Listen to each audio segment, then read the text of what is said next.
Good evening विद्यार्थी मित्रांनो.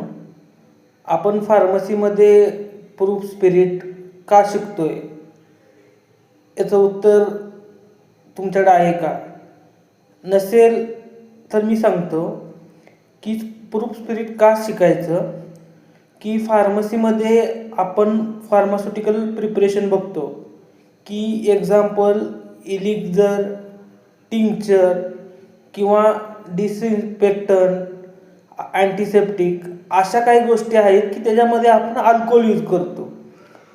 तर अल्कोहोलसाठी तुम्ही इंडियामध्ये बघितलं तर एक्साईज ड्युटी असते, EXCIAC एक्साईज ड्युटी असते. तर ते एक्साईज ड्युटी कॅल्क्युलेशन करण्यासाठी आपल्याला प्रूफ स्पिरिट नेसेसरी आहे.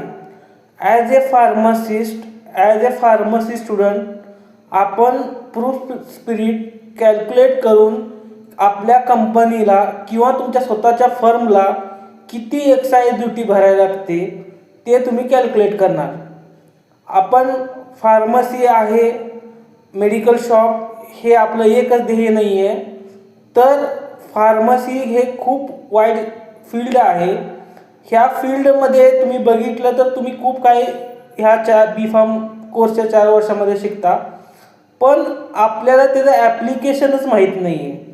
तर माझा एक प्रयत्न आहे छोटासा की ह्या विद्यार्थी मित्रांसाठी की जे प्रूफ स्पिरिटचं ॲप्लिकेशन माहीत नाही आहे आणि तुम्ही कोणत्याही बुकमध्ये सर्च करायला गेला तर हे तुम्हाला ॲप्लिकेशन मिळणार नाही आहे.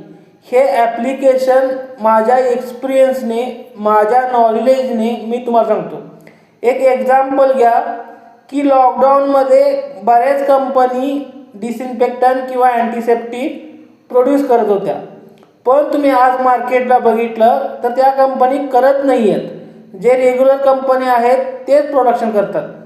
त्याचं उत्तर एकच आहे की एक्साईज ड्युटी भरावी लागते, याच्यामुळे कंपनी प्रोड्यूस करत नाही आहे.